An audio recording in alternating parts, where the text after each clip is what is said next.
0, 1. Let's get started. Hey everybody, welcome to Texas Narcos. Very excited today to introduce my episode 1 guest, Mr. Mike. Mr. Mike and I have known each other for probably 22, 23 years now. He's the person that actually got me interested in becoming a cop and becoming into law enforcement after going on a ride along with him back in like 2001, 2002. So very honored to have Mike here on the show as my first guest on episode 1. So, Mike, thanks for coming on the show. You're quite welcome. So, tell me a little bit about your background. You first got into law enforcement in what year? 1970. I went through the police academy in 1974, spring of 74. Okay, and that was down in the Houston area. Yeah, is that correct? a suburb of Houston. Gotcha. Okay, and then you were also involved in the fire service as well. Yeah, I was a volunteer firefighter. Started also in the same town in 1971. That was kind of how I got into law enforcement. Being a volunteer fireman, we had interacted with the cops, and one of the guys in the police department, they were recruiting, and he said, "Hey, you need to come down." I was working construction work, and it was right during the big oil embargo of 72, 73, 74. Our construction work had gone to crap, and this officer said, "You ought to come down and apply. You've never been in trouble, have you?" And I said, "Nah, nothing. Never even got a ticket." And he talked me into going down and applying. I never even figured, there's no way I'll get picked. Right. And danged if I didn't get a call saying, "Hey, we need to give you a polygraph and an interview, and you're on the top of the list." Wow. And then 30 years later, and I went down and did the interview, and they did a background check. They went door to door. I was married by then, and they went door to door over in my old neighborhood. Did quite a background check. I was really impressed with that. wow. Talked to all my old neighbors because I didn't have any criminal history, and my work history was all construction work. But started the academy in March of 74, graduated on my wedding anniversary, the first wedding anniversary of my first wife. Right. Yeah, and my first ex-wife. But and worked for 5 years, almost 6 years at that town. Got in a shitstorm, got terminated, went back to pipe fitting, construction. And I got a call. Of course, you make a lot of friends during that 5 years, and I got a call from one of the guys that I had worked with there in that town, and he said, "Hey, how about coming down Brazoria County, a small town down in Brazoria County?" He said, "We got a really bad problem with people selling marijuana and selling meth in the beer joints in this little old town." Mm-hmm. The town had a lot of beer joints in it. Right. It was right on the edge of Dow Chemical. And I said, "Okay, I'll come down to him and talk to him." I went down and met with the chief, and the fellow that called me down there, we had ridden together a whole bunch when we were cops together. And he was working down there as a detective.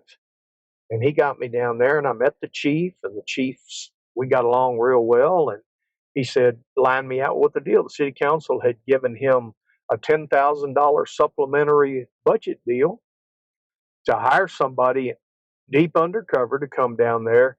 And the whole deal was just to buy small amounts of narcotics, marijuana, meth, whatever I could buy, right, but small amounts, and get as many undercover buys as possible. Wouldn't be no arrests made.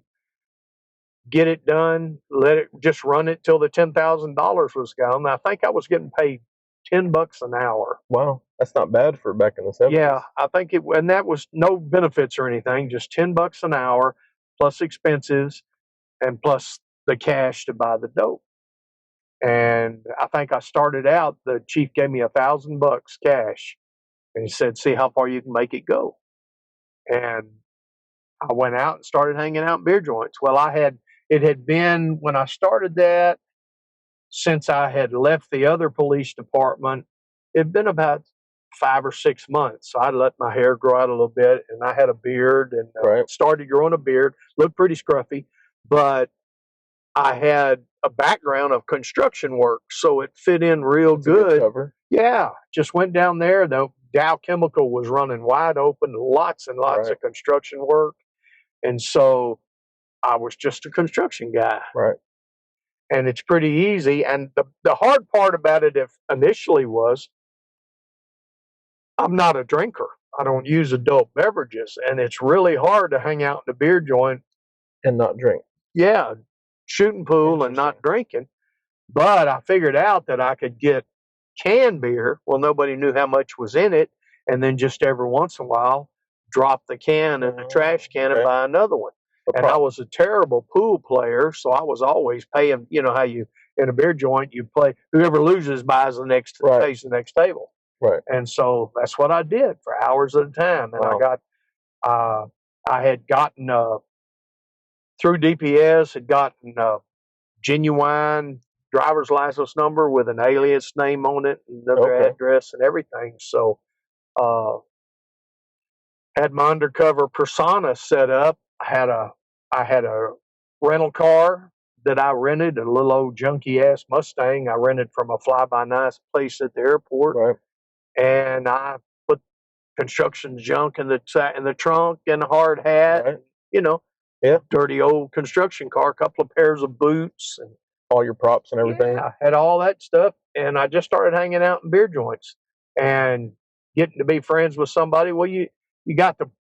It was probably the first month just watching and listening and hanging out, getting known in and out. Showing up in the evenings, and nobody was really curious too much. Right. Likable guy, and I didn't ask questions, just let people ask me. Right. But the ones that are smoking dope, they were going out in the parking lot, so you could smell the marijuana, you knew who it was.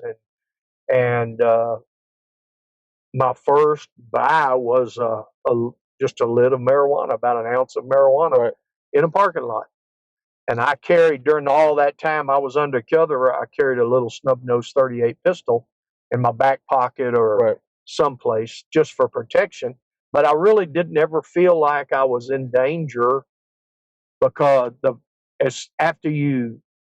when they make the deal, they expect somebody to come crashing right then. Right. And when you get out in the car and walk away, everything's smooth, and you're a good guy. Yeah, it calms down. But you can tell I was tense, and I'm looking around nervous. We're in a parking lot in the front of this beer joint that coincidentally was about 10 blocks straight down the street from the little old police station. Oh, wow. So, and that was your PD that you worked for? Yeah. Oh, yeah. Wow. Yeah. Right there. And I mean, at this particular time, this beer joint was just down the street, and it was a construction workers beer joint. I mean, it was a beer joint. It wasn't a nightclub. And so there was nobody at the PD that knew who you were other than nobody but the chief. Now, of course, my buddy that recruited me down there, he had an inkling. Right. And I'm sure he figured it out pretty quick. Right. But nobody else knew.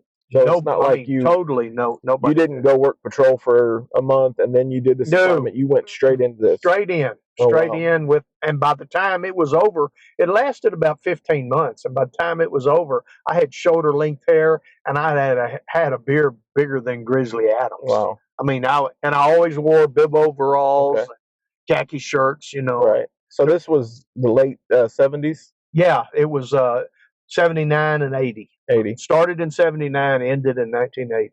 And I can imagine that part of, the outskirts of Houston during that time period was pretty rough.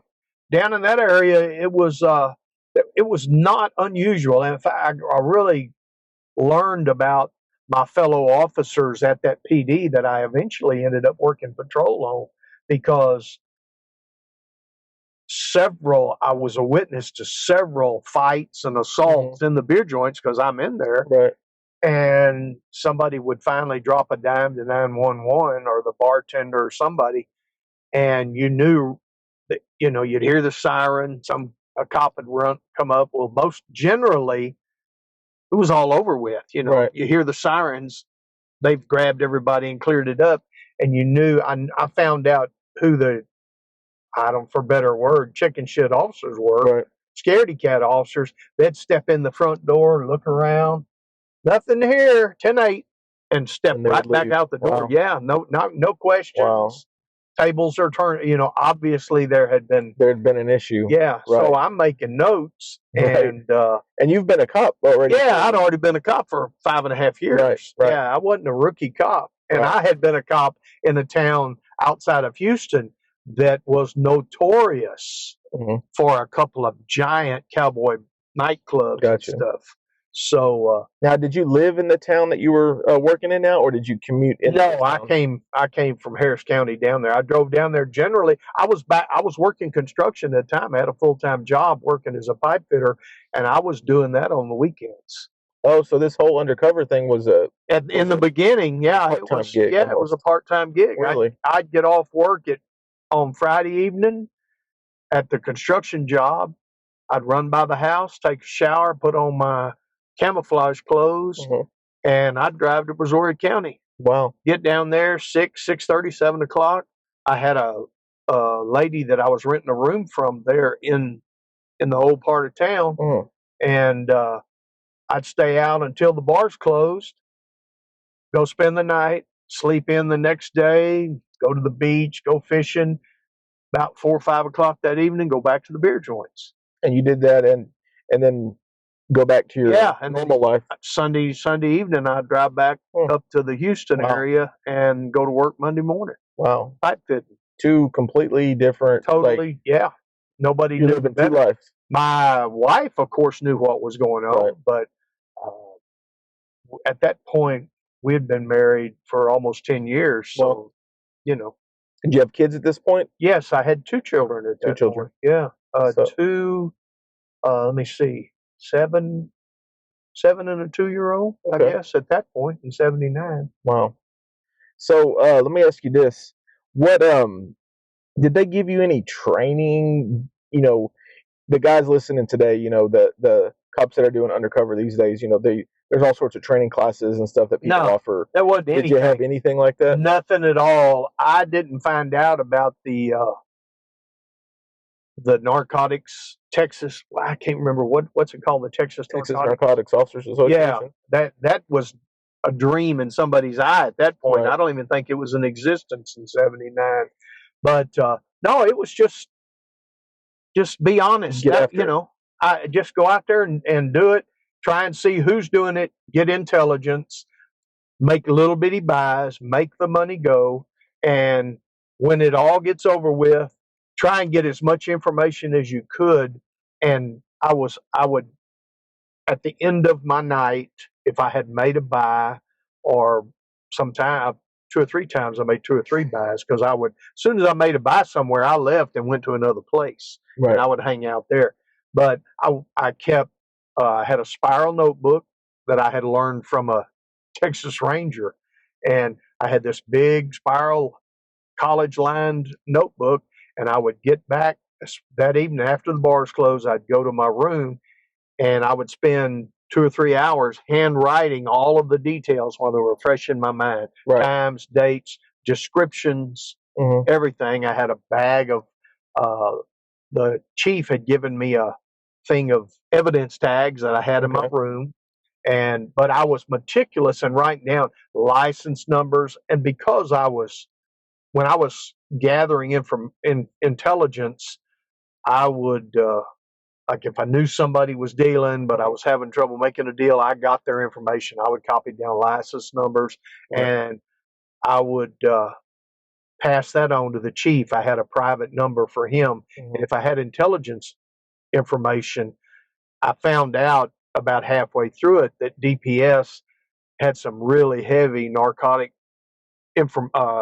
investigations going on in the area with DPS narcotics. Oh, I gotcha. And so I was passing intelligence on, and then the chief was giving it to them. I ended up meeting somebody of them, but halfway through or something, I had a guy that was a big time meth dealer. He taught me how to.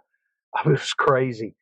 He had me go all the way up to Angleton, follow him up there to get dope. I don't know whether he was I was really worried. Right. I was pretty scared on that deal because he wanted me to go with him to Angleton and go to his room. That's where he Right. had his dope, Right. and he's telling me the shit, and he was really hinky. All the red flags are Yeah, I mean, this going guy off. was skin and bones and meth Right. faced, and you know he had everything wrong, and so I was really worried. They were taking him up there to kill me or rip me off or something. But it turned out he just was so proud of his deal. He had Wow. encyclopedias and where he would measure the meth and put it in these baggies and then fold it in the books and take his wow. cigarette lighter and melt the little packages. Wow. He had a regular little deal. And now turns out that he was just proud of this operation Wow. and he was trying to recruit me as a dealer for him. Wow.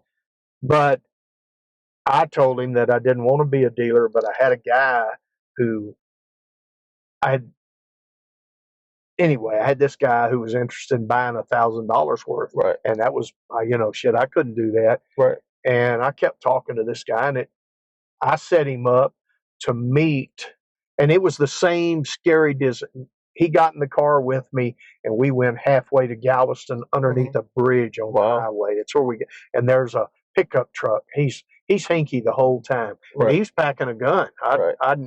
I was surprised. It was the first time I'd ever had anybody I dealt with, and he had a great big old government model pistol in his belt. And I've got my pistol over here it's down beside my car seat, expecting. I really thought it was going to be a bad deal. And we drove up, and the DPS Narcs guy were in an old truck. Mm-hmm. Two guys. Right. One of them kind of seedy looking, the other one wearing a suit. Really? He was all dressed up in a suit. And I thought, oh, shit. Well, that was this guy. As soon as he saw him and saw the truck, he visibly relaxed. Visibly relaxed. And I said, look, I don't think they're going to buy anything today, but they want to know. He said, well, I don't have no dope with me. He said, I'm just looking to see if they're legit. I said, okay. Just to drive me. Yeah, I'm just letting you meet them. And I said, in fact, I don't want to be involved. I'll just sit in my car. And he got out. He walked over. It was a 4-door truck. He got in the back seat of the truck with him. And as he got out, he's walking a go. I'm going like this to him and pointing to my hand to alert them he's packing a gun because he was going to get in the back seat. And one of them nodded, so I knew they got the message. Right. Well, I had my pistol out in my lap, expecting a firefight. Yeah, wow. I mean, I was just freaking sweating. That's it was tough. Really scary. In fact, that was probably the scariest I ever was during that entire time. But he got in the car with them or climbed up in the truck with them, and 20, 30 minutes he was in there with them.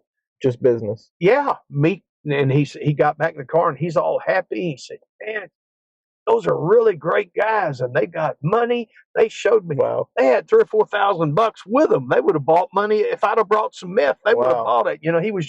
He had visions of grandeur, undercover getting into the big time. Yeah, and they were narcotics agents.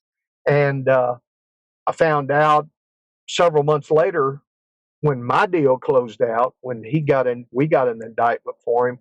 We served his indictment at the Harris County Jail. Oh, he was already locked up. He had already made a big deal with them on a buy bust, and he got arrested.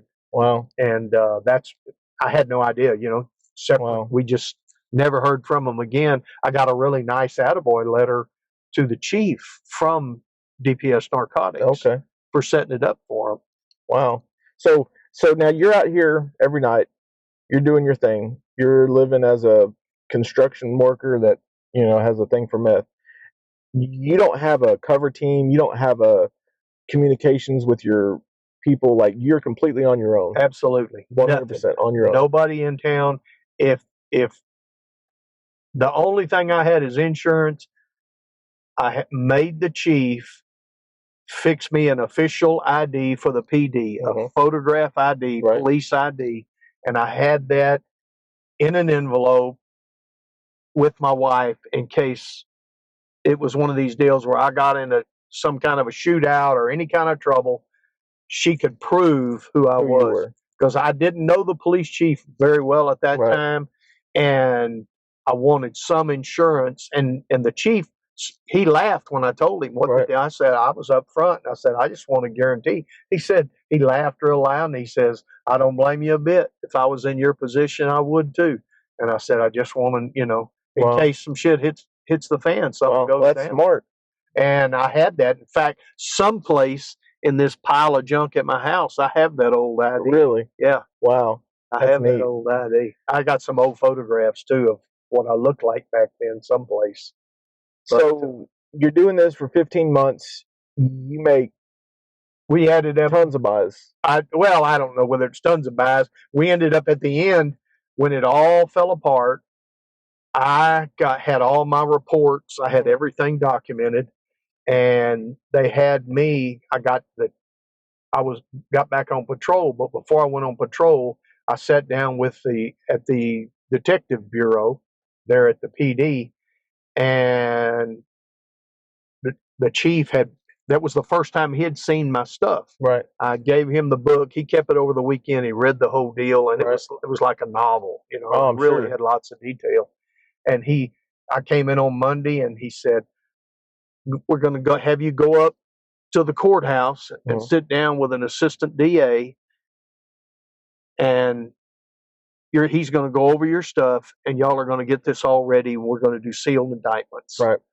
And then when we get all the sealed indictments, you'll be with us when we go out and we'll round all these people up." He said, "You've got pretty good details in any place there was license numbers or thing. I got all that together. Now you're going to sit down and identify who these," because all I had was nicknames and stuff like that. So we sat down, some of them by description or by the registration on their cars, we knew right away. Right. And we got DL pictures, and I was able to look. And we got positive identifications on 19 people. I think, as I remember, there was like 30 buys. Some of them were doubles. The hard thing in a small town in this situation was not buying over and over and over, because these people are selling small amounts of dope, but they're making money. So they want you, have an excuse why you're not buying more. Right. And that was a tough part. Right. What I disliked the most about it toward the end was living the lie. It didn't suit my personality and my moral compass right, lying to people. Right. Because every time you make a buy, if it was somebody new, they say, "Are you a cop?" Right. I mean, they ask you that every time, and of course I'm you sure tell you them know no. that. Oh, Of course that's you the first say thing I no. ask. No, come on, man. You just like, do I look like it? Well, no, you don't look like one, but I gotta ask. Yeah, and they think you have to tell them to tell them the truth. Yeah, exactly. Cops don't have to tell the truth. They can lie constantly, but I didn't like that part of it. I guess I was raised by really straight-laced parents, and so lying was lying no matter what it was. Yeah, I had that moral compass, and it was tough. And I felt bad because by the time this was over, I had a relationship with some of these people. We shot pool together, and then went out and arrested them. Right. Let me ask you this: so when you would get done, you would do a buy, you go back to your room, you would write your reports. How did you get your evidence back to the PD? How did that work? I worked. That was a big deal with the chief. How are we going to keep the chain of evidence? And he gave me the cash, extra cash, and I went over to a local mini storage. They had just started doing mini storages back then, and they had a new mini storage, and they had small storage, which were like closets. And I forget, it wasn't hardly anything per month back then, but I rented a mini storage, one of these little mini storages. I had the deal, and this particular mini storage was only closed for 2 or 3 hours every 24. It was open. It was well lit. And I rented a mini storage, and I got the number, and I bought a really good padlock for it with 2 keys. I met the chief somewhere out in Boondocks and gave him the number and the key. And that was when he gave me the evidence tags. He said, "Here's the tags. Had some lunch bags." He said, "Wherever you get, put it in here, initial it, do everything you know about evidence." and you put it in the deal, and we had a little piece of surveyor's ribbon that I kept inside the storage unit, and when I put dope in there, I would tear off a piece of this ribbon and tie it to the lock. Okay. And that one of the detectives, his name was Keith, as a matter of fact, all he knew from the chief, he had, and I talked to him after it was all over with, and he suspected what was going on. Right. And he knew somebody had to be doing, because I had evidence tags and it would have the address where it was, Right. this, that, and the other, no case numbers.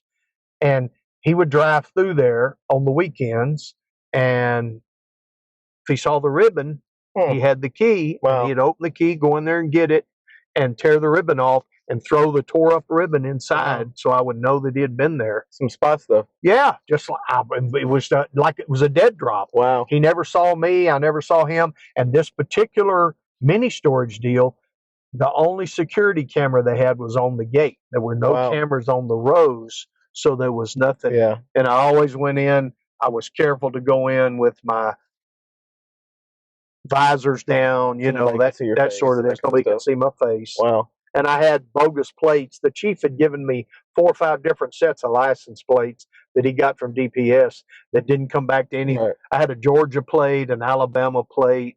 I got stopped a couple of times for having out-of-state plates. Wow. For not having good registration. Wow. So, what brought this whole case to an end? I was working, and by the time toward the end of it, I had gotten so busy that they had a layoff at the construction job where I was. They had reduction in force, and so I just came down and I started working 7 days a week. Oh, okay. I was working 7 days a week, and the chief had me not just doing in that town. I expanded out, and I started going to BART in the whole south end of the county. Right. I don't know whether it was with those chiefs. He had talked to them, but I was being pretty successful, and the intelligence gathering part of it was much more successful because I saw people bringing in stolen stuff to beer joints. Right. All sorts of all kinds of stuff. Yeah. It turned out it wasn't just dope, and if I got something that was important, I would write notes and put them with the evidence bag. Right. So when Keith came and got the stuff, right. he would get a note to the chief saying, "Here's license numbers, right. 2 TVs and a microwave. This guy made the deal." Right. And I asked around, I was listening, and I think it was from the town next door. Gotcha. A house burglar or something. Okay. And sure as shit, he'd make the phone. Yeah, we had 3 houses broke into. Wow. Well, here's a license number. Dang. Somebody that was selling the stuff. That's nice. And that was what, my credibility was really enhanced by that. And that was why. But anyway, to say what caused what happened, I was working full time, and I had gone to a guy's house, met this guy at the joint, one of the joints, and he would for months, and I knew he was selling a little bit of marijuana, and I finally got a deal. He said, "Yeah, I'll sell you a little bit," and I followed him to his house, and he got hinky. I don't know what happened. He just I'm sitting out in his driveway, and everything's going good, and he started all of a sudden I see him coming to his door, going back in, coming to his door, going back in. And he came out to the house, and you know how dopers are. He was like he was jacked up on something. Right. And I began to get nervous, and I said, "Man, if you don't want to sell it to me, that's okay. I'm just gone." And I start back, no, yeah, you got the money. Yeah. And he made me stop. But he never did sell it to me. I finally just broke off. I said, because I was really, he was starting to get scary. He's paranoid. Yeah, just super paranoid. And I got through, went that night, the middle of the night, got through, went to bed. I was at my rental room, and I got a call 9:30 or 10 that morning. I was still sound asleep. The chief said, "Hey, this is John. You need to go shave, get your hair cut. Somehow or another, been busted. He said, I got a phone call. He wouldn't tell me who it was, but I recognized his voice. He was so and so and so. I said, no shit, I was just trying to buy dope from him yesterday. He said, well, somewhere or another, he claims he knows you're a cop and that you're a dead man. Wow. And he said, you've been doing this, you've been really successful, but that's it. Wow. I just had the fire guy, got an opening on patrol, get your hair cut and your beard shaved off and come in. You're Wow. going to be on patrol. Bring your stuff in. You're out. Wow. And Because, just like that, it was over. it was that, just like that. Boom, it's over. It was over. The dream was over. Wow. And I was inside, I was relieved. Right. Because like I said, it had gotten old. Right. It wasn't exciting anymore. It was just, it was worrisome. And so you get the phone call, you come in, you get all the paperwork done, you get the stuff indicted, you're arresting everybody, all that stuff gets done. So yeah, we swept out in the middle of the night. It was a midnight to 5 a.m. deal. We had teams, troopers and deputies, and because they were spread out over the whole south end of that county. We swept out and we had 19 indictments and we made 17 arrests. Got one guy later on, and one of the guys had moved to California, and as far as I know, he never got arrested. Really? Out of all these people, one guy got away. No telling if he ever got arrested or not. Yeah, I have no idea. All I had on him was a couple of marijuana buys, and he was one of the nice guys. I mean, we had established. I'd gone to his house. He'd sold to me once, and then I'll tell you how nice a guy he was. I had a bad taillight on the little Mustang that I was driving. I went over to his house. He didn't have any dope with him, and I was trying to get a double buy on him. Right. He had me follow him over to his house, and we made the deal. By then, we were known to each other. Right. And as I'm driving away, I back out of the driveway, and he says, "Ho, ho, ho!" And he stops. You had a taillight out. Hold on a minute. You're going to get pulled over. And me and him changed the light bulb on my car so I wouldn't get a bogus traffic stop and get caught with dope in the car. That's a good guy. But yeah, he was just a nice guy. Where he wasn't a construction worker. He was working at a store or something. Wow. But when it came down to the indictment, I had lost track. During that 15 or so months, I was continuously checking on the people that I bought from, updating license plates and car descriptions to make sure that we could find them. And this guy just kind of disappeared.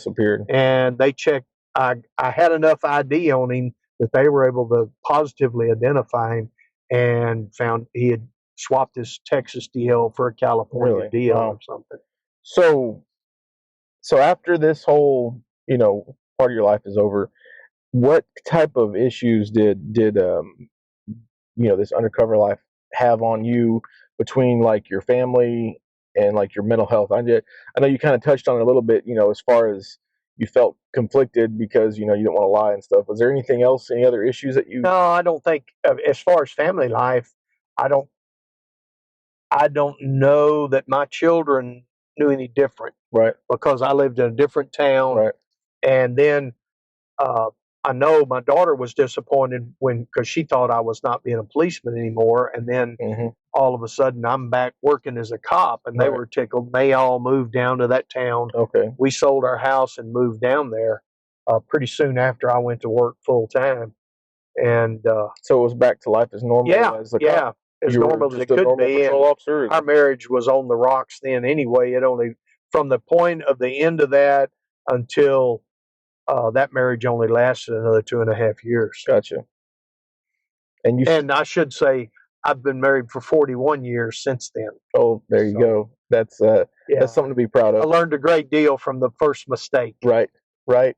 So, well, cool. That's a really cool story. Well, it was a really good experience, and I will add, in my later law enforcement career, I became a narcotics dog handler. Right. And that experience really gave me some insight when I was running the dog. Right. It helped a lot. That was the pre-training, and of course, and then once I got a dog, I went to all kinds of narcotics trainings, that they do now. But back then, and then it was a big deal, and that went bad statewide. Freelance guys, and it really was bad up in the Panhandle. About the time that I got done with my deal, bad things started happening. They were hiring these freelance cops, these small PDs Right. were, and there's a lot of news articles out Right. there about it where they were going and they were framing people up. Oh, Up in the Panhandle, there were one particular guy, and I wish I could tell you his name. I can't remember it, but he was hired by a number of small town police departments up through North Texas, and a whole lot of minority people got arrested. really? And he framed them. He Wow. framed Wow. dozens and dozens of people in several different towns. Wow, that's a shame. And it really gave the whole narcotics deal a Right. bad. Small towns were being plagued by meth and by marijuana, and these city councils were trying to do anything. And there was a couple of unscrupulous officers that would go in and target people that the community thought were dope dealers, and they would entrap them. Right. And it was a horrible thing, really, really bad. I'm proud to say that didn't happen on our deal at all. And I tell you what, one thing that has bothered me through all of these years, Right. we went out on to bust these people, Right. to arrest them all. And we arrested this one old boy at his house. He lived in a little rent house, and he was an aquarium guy. Aquarium. Yeah, he had several huge aquariums in his house. Beautiful. I guess that's what he spent his dope money on. Right. But he was arrested and taken out of there, got booked into jail, and he didn't have anybody, I guess, to take care of his place or something. And all of his fish died. Oh, and that, man. of all the crazy things, I happened to go on patrol. I had the occasion to go to that house in the months afterwards in the wintertime, and his aquariums were in there, and all of his fish had frozen. Oh, wow. They were all dead, all of those aquariums full. And that bothered me still now. Wow. 50 years later, I'm bothered by that. That's crazy. That his personal stuff, and luckily it wasn't pet dogs or something like that. But we arrested a couple of guys that had animals and got some family over that took them. But nobody cared about the aquarium. He didn't have anybody to take care of it. And all of these big, beautiful 40, 50 gallon. But here we are all these years, and you brought back that memory, and that bothered me. That's crazy, the things that you think of, right? Yeah, it was of all things to bother me. And he was a cold dope dealer. But he liked fish. Yeah, he had liked fish. Well, I appreciate your time. I appreciate you coming on and talking about all this. I think on the next time that we have you on, we'll kind of bridge the gap between the Houston area and what brought you up to Central Texas, and we'll talk about your time as a narcotics canine officer as well. Same guy. I came up to Central Texas, invited by the same guy that recruited me down there. Wow. Yeah. Well, years later, you make friends in law enforcement. Exactly. When I was growing up, I thought when I went into law enforcement, I was there for life. That was a lifetime job. I didn't realize until I came up to Central Texas that there's so much job hopping as cops. I was really surprised. I came up with a dad who was construction, and he changed jobs all the time. But I thought working for a city, well, hell, I made almost 15 years here. So, and I would still be a cop if I hadn't physically gotten hurt and couldn't do the job. Right. But I loved small town policing. Right. That is the way you know how it is. You've done it. I've been there. It's just wonderful. Thanks for listening to Texas Narcos. If you liked what you heard, make sure to give us a like and subscribe on YouTube, and check us out on Spotify, iHeartRadio, and Apple Podcasts. And we'll see y'all down the road on Texas Narcos.